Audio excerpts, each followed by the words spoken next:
Hi, everybody. Coming on very 1,700. I see that I'm on. Let's see if I can just. Oh, there. Okay. Okay. So, what a great day. What a great day. I wish I could come on earlier. Because, burning the midnight oil is not always the easiest thing. But we've got to do it for Richard. There's not a mountain too high. There's not a valley too low. There's not a stream we won't cross. And this has been from the beginning when a tip came from the office of Veronica Escobar, Representative Veronica Escobar, that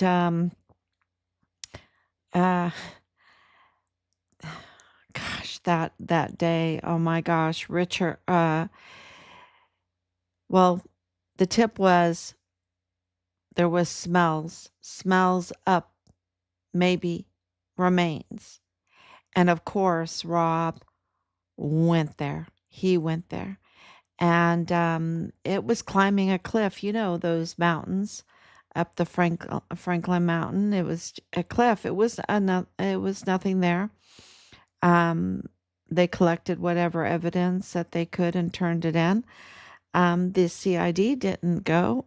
The CID didn't go up there, but Rob did. Rob climbed that cliff. I mean, you have to use chains to climb it. And because he's always ready, he had good hiking boots on. He wasn't told what to wear or anything. He did bring 6 bottles of water. I mean, I remember that day so clear. So what a day. What a day. So after that climb, we said, well, there's no mountain too high. There's no valley too low. That's why we say that. And we'll cross every stream and we'll look under every bush and every rock, and we're going to find our son. We're going to find out what happened. And we have enough. We have enough to know what happened. And now we're identifying the crimes and documenting the crimes and filing the crimes.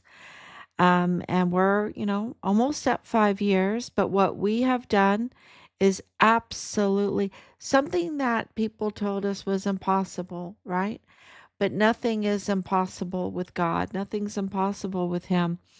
Knock and ye shall find, right? And or the door will be open to you. Seek and you shall find. Knock and the door will be open to you. This is what we have, just our faith has kept us going. The absurdity, the maliciousness, the threats, the intimidation. If they could, they would have tried to destroy our lives as well. I mean, our house was searched without a warrant. Our house was searched without a warrant. Can you believe it? And all the intimidation and everything. So let me see, my little arrows are getting sticky, is going away. We've been doing this so long, the sticky is going away. So today has been just an amazing day because of the news that we received that Sylvia Barunda Firth has lost her job,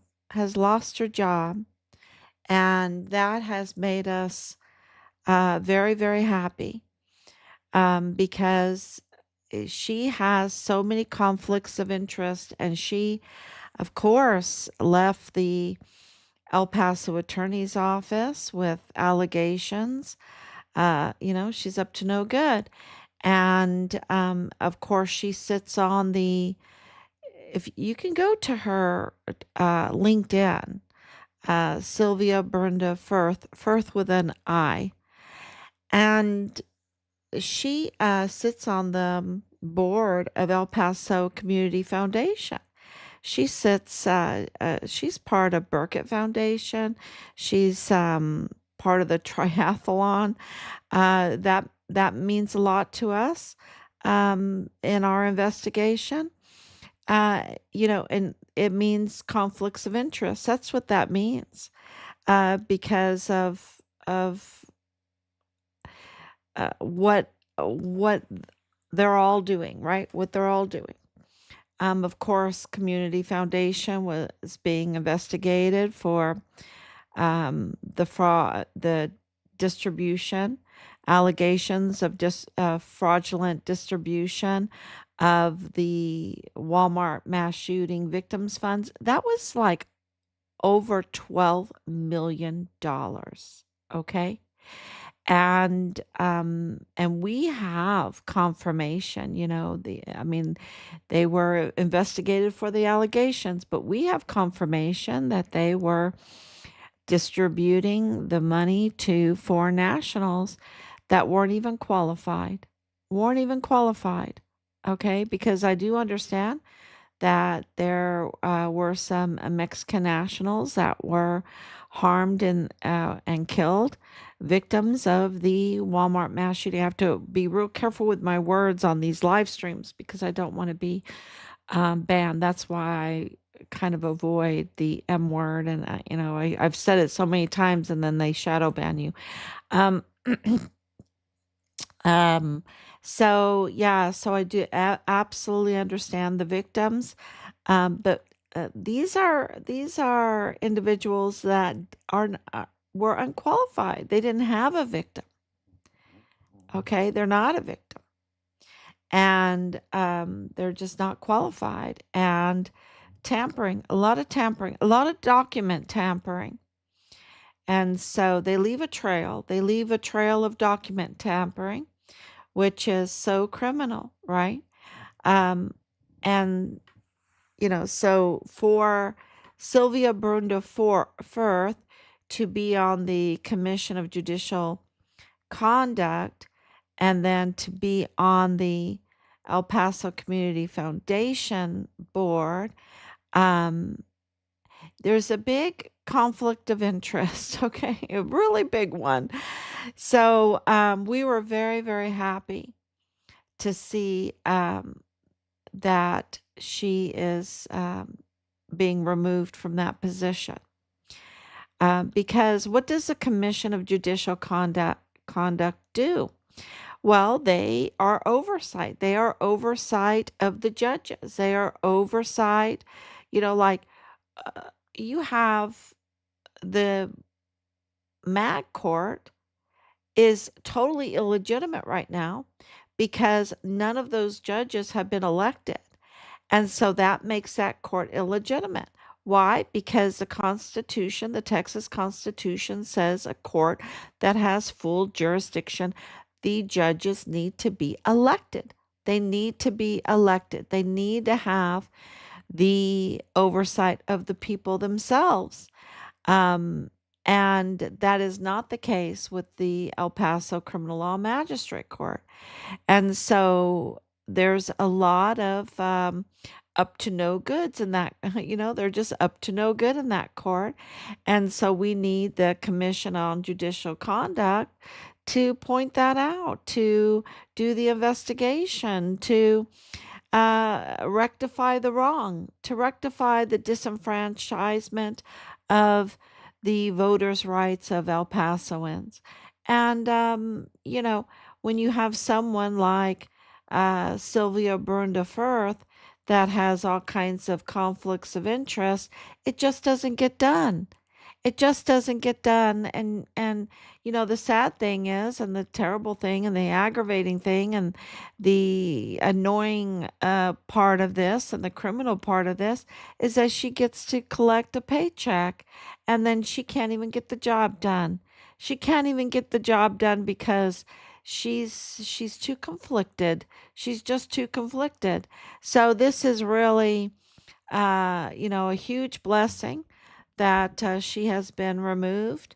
And and we'll see now. We'll see if the Commission on Judicial Conduct will actually do their job, right? Otherwise, why even fund them? Why even fund them? Why even pay anybody? This is the thing. We don't need more expenses, right? For nothing, right? We don't need, if they don't do oversight of the corruption of the judges, then, you know, because clearly you have a DA's office, and she knows this because she's been part of the El Paso judicial community for years and years and years. And, she knows the DA's office is totally broken, that James 2028 stamp Montoya needs to be absolutely investigated, that Bill Hicks with his usurpation and his cartel, bringing in a cartel to be his chief of staff, to bring his cartel in to be chief of staff. That's Luis Rene Diaz, right? And of course, totally connected family to Manny Chavira. I mean, Manny Chavira is cartel. He's absolutely cartel. And his family Bob Moore, with Bob Moore's, this group were running A&R Chavira Auto Group LLC, that targeted our son. That targeted our son before months before his life was taken. They started targeting him. This is Bob Moore of El Paso Matters. I mean, that is funded by that parent company. The parent company is El Paso Community Foundation. And so, when you want to have oversight, right? And you have someone that is so conflicted, like Sylvia Brunda Firth, that can't even do her job. She can't get the job done. Then you have a sign up saying, "Go, go, criminals, go, go, go, go, go, do it more." And be brazen and be bold. And then people, uh, can understand then how hundreds of thousands of children were trafficked, and all of these substances, this really bad substance that kills you, can be trafficked in, and how weapons and ammunition from supposedly a military installation is trafficked out. But it really wasn't a military installation. I mean, it is, but it really wasn't acting as a military installation. It was so breached. The security was so breached. They were doing all kinds of trafficking and all kinds of nonsense. And so Richard reported it. And because Bob Moore was part of the nonsense, he became a co-conspirator with Manny Chavira to target Richard. And the prime suspect in the one that took his life is his platoon leader, Dallas Hart. So how did that happen? Well, because they're co-conspirators. They have a criminal group. They're a cartel-tied criminal group. And that cartel-tied criminal group involves Manny Chavira and, of course, Bob Moore, and, of course, Dallas Hart and Dallas Hart's mother, Leilani Hart, and Dallas Hart's family member that was in the Fort Bliss CID. He's not in there any longer because he had his badge terminated in 2021. That's amazing too. That's amazing too, for someone to have their badge, a CID agent to have their badge terminated in 2021. Something really bad had to happen. Just like with Sylvia Brunda Firth, something really bad had to have had happened in order for all the hoops to be jumped through to get her removed, to get her terminated from that position. There's a lot of hoops that they have to go through to get someone terminated from that position. And high hoops, high hoops. And it happened, and we're very grateful that it happened. Um, and so, but everything is leading to Bob Moore. We know this whole thing with FitFam, that he is stoking FitFam. He's stoking FitFam in a new, uh, what do you call that? A new, brand or whatever, right? He's stoking them, and they're absolutely the intelligence community, the the HR, human resources community, and the military community in that, because it's Jules Chan and his brother Jed Chan. And they are, they say, I mean, I know Jules, he labeled himself a hacker, and he has this long LinkedIn that was just jaw dropping, jaw dropping. I, you know, it right now, with the news the way it is in Washington, D.C., for this leaker, right? The leaker for the assessment for the bombing of Iran, right? Uh, that bombing of Iran, an assessment, just the leaking of the assessment, right? And I don't want to downplay it at all. Um, it is considered, I mean, a lot of people are talking about it being treason, right? Rightfully so. Rightfully so, because we have a volunteer army, a volunteer military, volunteer Air Force. They volunteer. Our sons and daughters across this country volunteer. They're not conscripted, they're not forced into the military. They volunteer. And they volunteer with the trust that their leadership will have their back. Will have their back, right?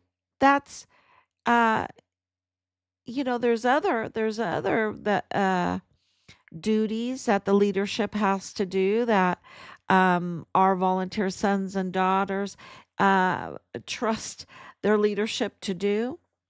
Um, and they really targeted Richard, didn't they? They weaponized themselves and their power against Richard because he was a whistleblower, and they were conflicted. They were conflicted and compromised, and up to no good because of what's going on in El Paso. And I'll tell you, when you have these gatekeepers like Manny Chavira, who stop investigations, who uh, eh, can interfere in all kinds of ways with the Walmart mass shooting case, with the schools, with Richard's case, and target whistleblowers. When you have the likes of Sylvia Brun de Firth, that's a gatekeeper that can stop investigations, can stop any oversight, can absolutely put up the green sign for criminals to go, go, go, keep going and growing. It's really the act of a traitor to give people the incentive to be involved in crime, because then other people see their hard times, and they see these people getting away with major crimes, and then they have gatekeepers that don't allow oversight and investigations, and then They think, oh, maybe I should get into crime. It really is a stumbling block. You know what the Bible says about a stumbling block? That you can just take a millstone, put it around your neck, and throw yourself in the abyss when you become a stumbling block for people. And and that means the grooming, and that means tempting them with the criminal activity. That's what that means. And and then it gets really worse because we have breaking news tonight. We have breaking news every night, and today is no different. And I've been saying from the very beginning, because I know from my father, okay? I know from being born at White Sands. I know from going to Bassett Elementary School, MacArthur Elementary School, being on Fort Bliss in elementary school, going to school there, and and of course, my dad and I would jog together. We were jogging partners. Um, and we love El Paso, but we know that it is absolutely covered in tunnels. We know that El Paso has tunnels all underneath it. There are tunnels everywhere under El Paso. And why I didn't even realize, when I started talking about that, because I thought it was just regular knowledge. Because when I lived there years ago, growing up there, in the circles that I was in, it was regular knowledge that El Paso had tunnels everywhere, and those tunnels absolutely went across to Juarez, Mexico, because Juarez, Mexico has tunnels everywhere. Because the two cities used to be one city. Of course it was. It's like one big Siamese city, and now it has a separation, a wall, right? A wall, a border. It has a border. And and if you ask people what side they would prefer to live on, you could ask the AG of Juarez. What is his name? Mr. Salas. He has residency in El Paso, which is illegal. But if you ask him, where do you want to live? I mean, you're the attorney general for Chihuahua in Juarez, Mexico, but you want to live in El Paso. Why? Because the crime is so bad over there. The cartel crime is so bad over there.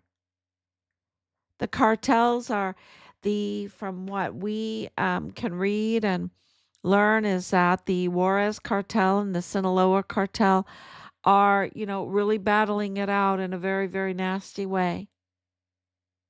They don't know what the heck they're doing. I'm not going to I'm not going to drop the F bomb, but they just don't know what they're doing, and they're just going after each other like you wouldn't believe. And that cartel can come over through tunnels. That cartel can come over like look, AG Salas lives over in the United States, lives in El Paso, right? And because it's not as criminal, but we know that he was up to no good, and they're trying to give a green light for El Paso to be just go crazy lunatic, to not know what they're doing, and just start like a schoolyard fight, a schoolyard fight, like and live in it, live in that schoolyard fighting. That's what they want. And deadly, deadly, and brutal, brutal, deadly. That's how the cartels fight. They're brutal, they're deadly. And that's coming over to the United States. And President Trump, during his 45, during his first administration, wanted to stop that. And he realized that there was so much money involved, that he was getting so much pushback. And that, of course, he started investigations because of Richard's whistleblowing. And then the opposition, um, the opposition to President Trump orchestrated and even staged I'm the Walmart mass shooting, and it was a bloody, deadly mass shooting. But uh, and it's not me saying this; it is those that were the investigators, whistleblowers that were investigators that said it was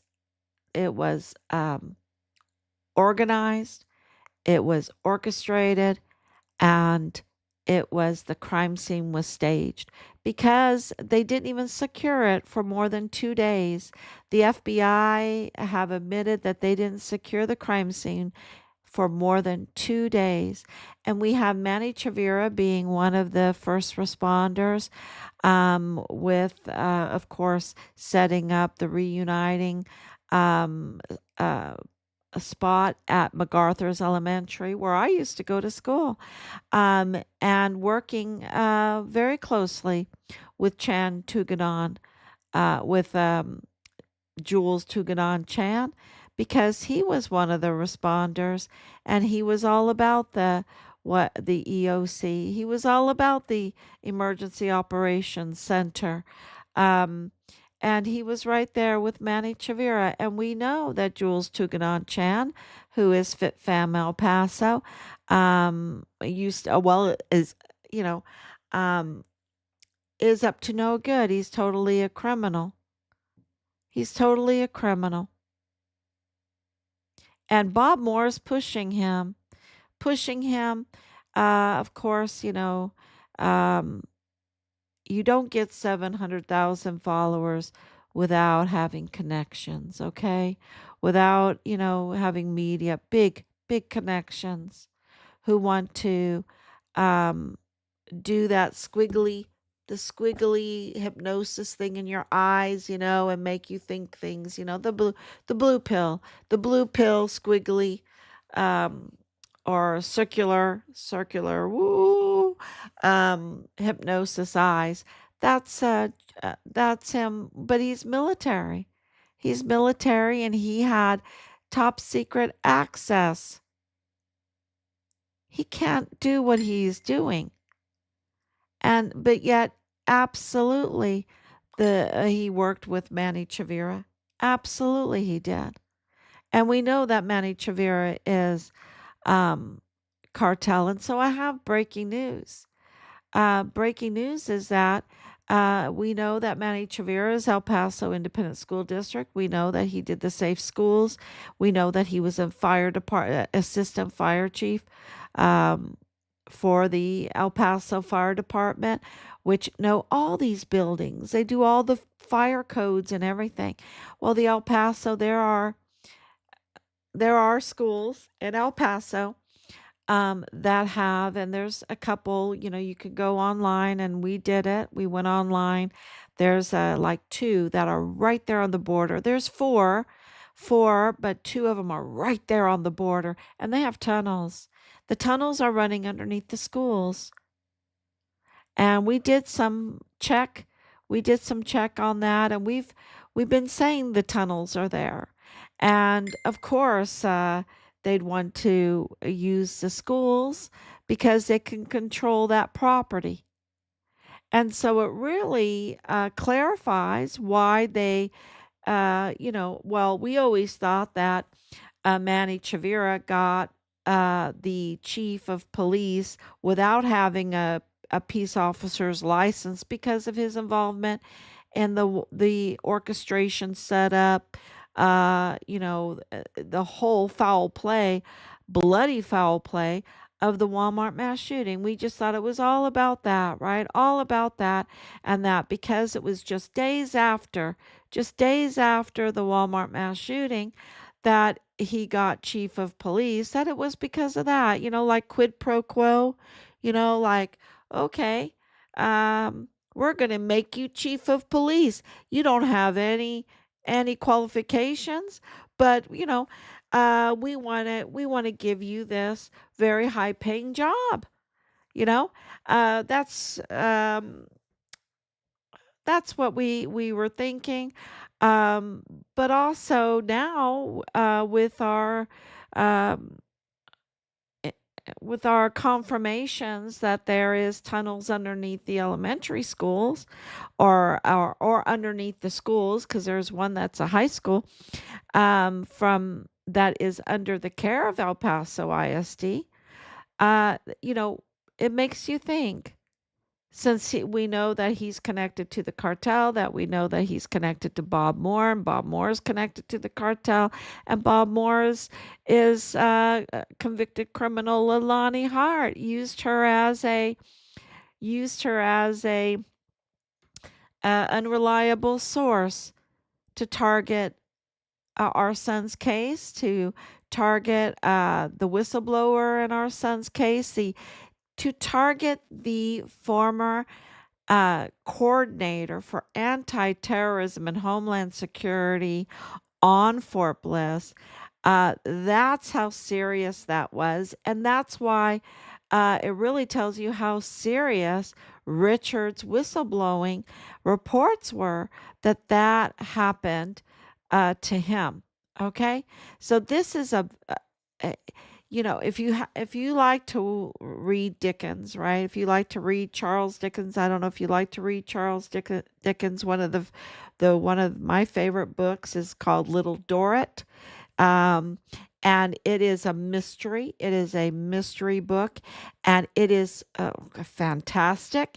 And it has many plots in it. Okay, it has many little plots in it, and you have to figure out the connection between these plots, right?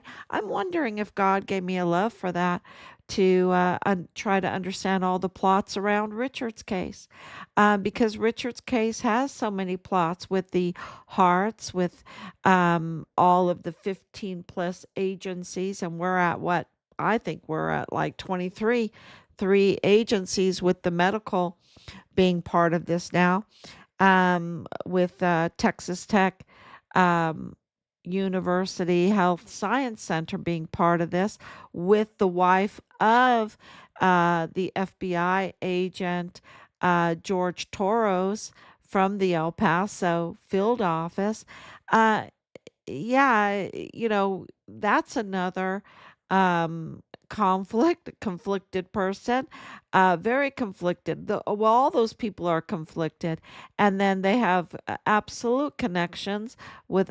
They work together. Melissa and Alexis Mayella worked together, and they knew all along that Alexis was married to Brian Crucius, Patrick Crucius's brother. They knew that Michael Mayella was in the federal courthouse, and that her brother, Michael G. Mayella, was in the DA's office with Jaime Esparza, was in the FBI office with George Torres, in the Walmart cybersecurity, working for Walmart in cybersecurity. They knew all of this. So there's so many different plots in this, and that's why it can get a little confusing. But they're all connected, y'all. At the end of the day, they're all connected. Just like Nadal Bayim connects them all with Isis Chavira, his wife. Well, I mean, he just divorced her after decades of being married to her, but it seems like it. Well, they were married, they were living together for decades. Um, and then all of a sudden, when they start getting investigated, when they start getting sued, have to they have to get a divorce, when their family, especially Isis Chavira, and even his daughter, um, he has two daughters, is really into real estate. It's all about this property thing. So yeah, they're all connected, and of course they're connected to the cars, to the Chavira Auto Group, and of course to G3 32nd AdCom, because his son-in-law, Lieutenant Colonel Bradford Bugado, was in G3, and you know could easily tamper with travel vouchers and all of that stuff, which we know the military. And so when Dallas Hart tried to give us some fraudulent paperwork, we're like, well, that's a fraud. That's been digitized for years now, and uh, you're giving us scrap. You're giving us what we say in German is Schrott, garbage. It's garbage. And he is a prime suspect in ending Richard's life. So, uh, just the lies after lies after lies really confirm that they're hiding things, right? Trying to cover up things. And them pushing Chan with all of he's so conflicted, y'all. He is. Talk about conflicted people. I don't think there's another person as conflicted as Chan. He's so conflicted in all of this. It's and for Bob Moore to be, like buddy buddy with him and try to push, and try to softball and not even name his name, not even name his name. Don't mention the Mayellas, Bob Moore.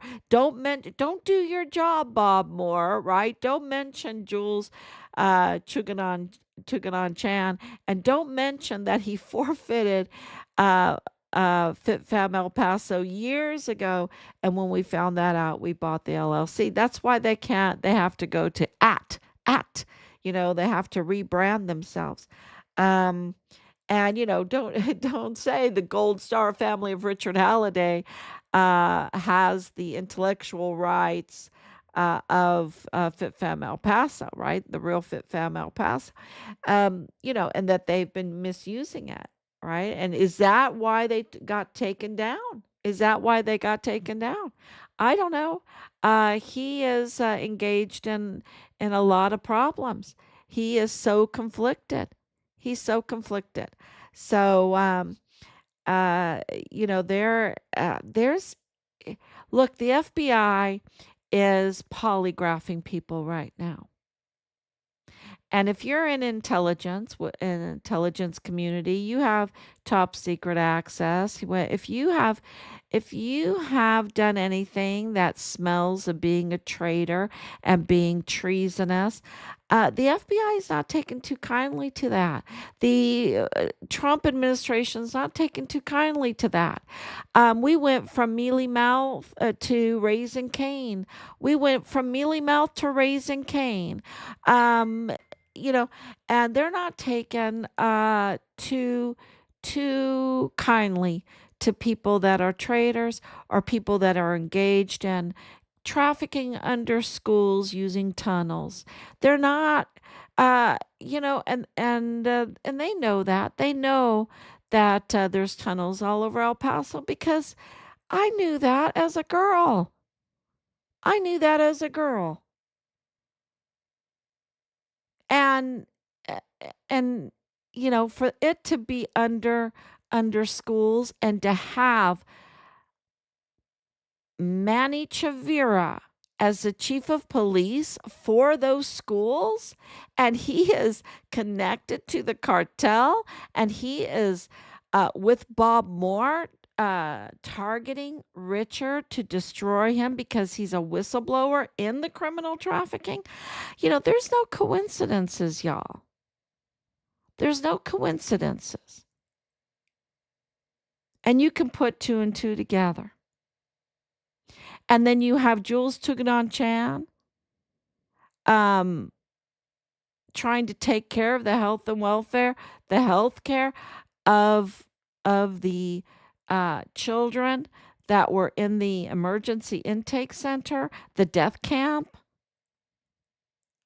and they're missing. He didn't take very good care of them, did he?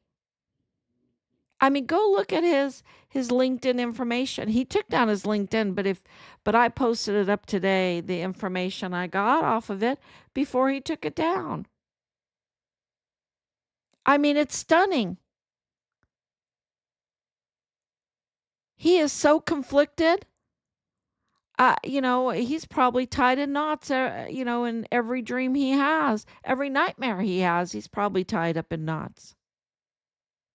Or he doesn't have a conscience.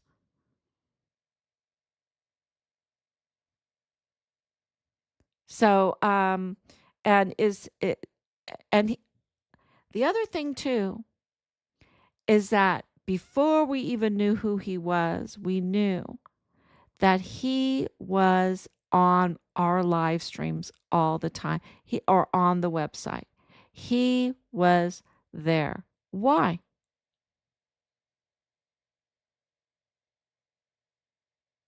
And he was with the bullies. He was with Bob Moore. He was with Amber Chase. He was with Dallas Hart. He was with the bullies. He was with the criminals, the Leilani Harts, who confessed in an affidavit of the worst type of crimes against children and in possession of films of the worst type of crimes against children. There's no coincidences here. They all kind of found each other.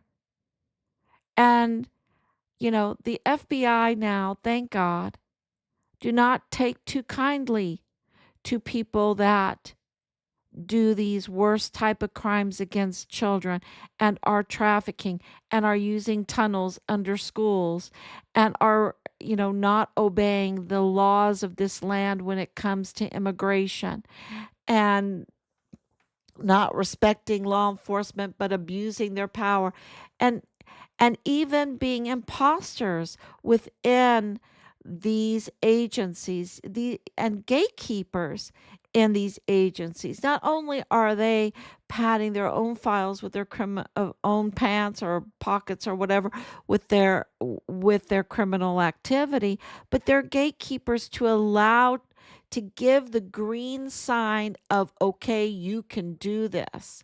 You can create more crimes. You can do the trafficking. You can do the grand theft larceny, right? You can do the fraud. And I'm the gatekeeper. I'm the one that's supposed to be oversight. I'm the media that's supposed to be investigating and pointing this kind of stuff out, right?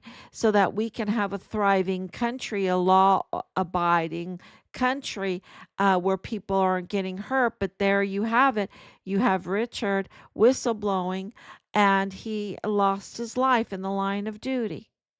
You have hundreds of thousands of children that are now missing, that are now lots of them, some of them have been rescued, but lots of them have now lost their life. And then you have all, the victims in the Walmart mass shooting that, when you're living by the sword, you're dying by the sword, when you're part of this cartel, when you're, what's going on there and who are the real victims. Um, and then it becomes so bloody because then you have like a shootout, then you have a really terrible schoolyard battle. And is this a battle of the cartels? Because then you have a setup scene where the scene is staged and staged with those that lost their lives. And then you have no secure scene, no secure crime scene. And then you have people walking over bodies and go, oh yeah, taking videos. Oh yeah, he has half his head. And filming it and everything. And those films and those pictures and all that do not get turned in to the evidence, which is crazy. And you have Jaime Esparza walking the scene, tampering the scene because it hasn't even been secured yet. You have other big individuals walking the scene, not unsecured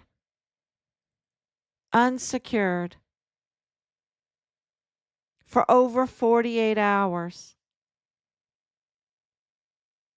But yet, very, very quickly, at lightning pace, you have the open checkbook approved for the defense, the taxpayers to pay for the defense of Patrick Crusius.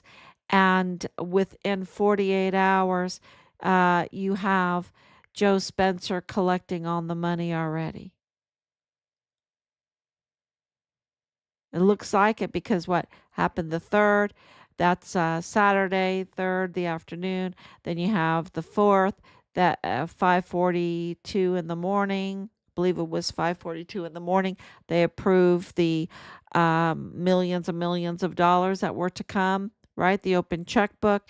And on the 5th, that day, 48 hours later, he was already in the jailhouse with Patrick Crucius. Um, you know, and it just there's so many questions there, but it proves all those questions and all the evidence that we have absolutely proves that this was all preemptive, pre pre-orchestrated, pre-planned. I'm trying to get the right word. Pre-planned. And it was terrible. 23 people lost their life, and what, 2 dozen were injured? And these were, uh, uh, I know of two that were headshots. To me, that's execution.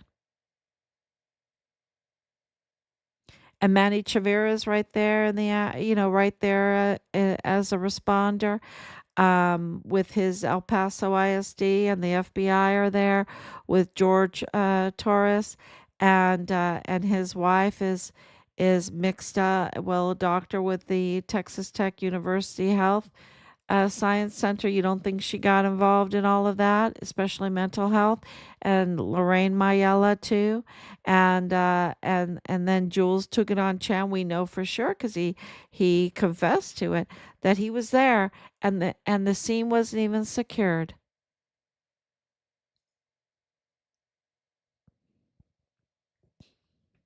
So yeah, it is it is huge. It's so big, and so I'm very very happy that the FBI are immediately going after the leaker for the assessment, um, for the bombing of Iran, because then I know, and calling it treason, I mean, they're really putting it out there that this is putting our country in danger, and our volunteer sons and daughters in danger, and not acknowledging uh, uh, this magnificent hit that really ended the war. It's a 12-day war, right? 12-day war. Let's see if the ceasefire holds up. It's really amazing. President Trump needs to win the Magnificent Award, right? I mean, I don't think that they're going to give him a peace prize because they only give Obama that, right? The likes of him, who bombed. He wasn't peaceful at all. But President Trump, God's watching. God is watching, and what he did was really magnificent. And what he is saying now, calling for this arrest of these traitors, and the media is involved. Okay, this is to the media getting access, just like um, Mayella being in the federal courthouse, having access to the files, being in the DA's office, having access to the files, being in the FBI's office, having access to the files, being in Walmart cybersecurity, having access to the files, and of course being Texas Tech, being in the medical Texas Tech. Having access to files, right? That quid pro quo, don't mention my name, I'll give you access to files. And to the media, and the media using them badly. He's a disgraced he's a disgraced fixer. He's not even a journalist. He's a fixer. And he's a jefe capo, right? Which is the Mexican name for that. And yeah, so what's happening right now in Washington, D.C., it's even bigger in El Paso. I have to tell you, it's even bigger. It's huge. And so they absolutely know about it. And they're sending messages. And thank you, Anicia, for coming on with your prayers and your hearts. And thank you and your love. And Danielle, too, with your prayer and justice.